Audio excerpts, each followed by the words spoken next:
was a little boy, I was about 10, 11 years old. I was, very fond of pigeons.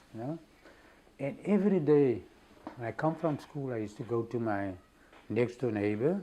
His name was Ebrahim. Every day I used to sit in his pigeon loft. Now he had hundreds of racing pigeons. And every day I used to go and sit in his pigeon loft for hours.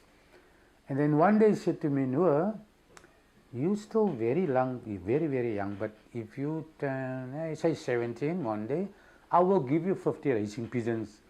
On my birthday, we started building this pigeon loft, myself and my 5 friends. It took us almost the whole day. And just before 6, I said to them, wait, I'm going to Facebook Ebrahim now. He must come and have a look at my pigeon loft. So I went to his home, came there and he saw my pigeon loft. And then I remember, he took my hand and said, come, let's go. So off he went to his home and he gave me all these pigeons. I was so excited, I tell you.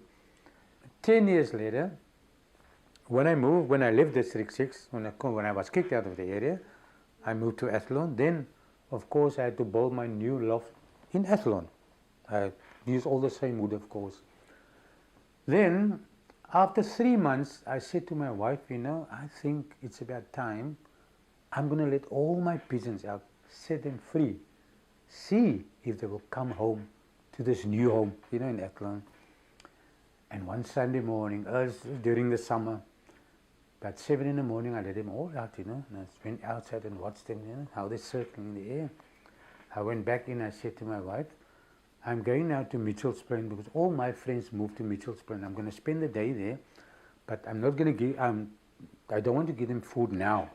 When I come back, I will give them food. So off I went to Mitchell's Plain. When I returned home, just before 7, I went straight to my pigeon loft, to feed them. And as I climbed up the 3-step ladder, but it was very strange. I was a bit worried. There was no sound, because normally you hear that sound like a pigeon, the sound a pigeon do. And when I opened my pigeon loft door, not one pigeon came home. Up the Monday morning, as usual, I used to work for the Reader's Digest. Every morning, on my way to work, I couldn't stop. District 6 was in my mind. And I will drive down Caledon Street, where my house used to be. And that morning, Monday morning, when I stopped my car opposite where my house used to be, it was gone, my house was gone. I stopped my car here. When I got out of my car, guess what? All my pigeons were sitting on an empty lane. And I went up. This was unbelievable.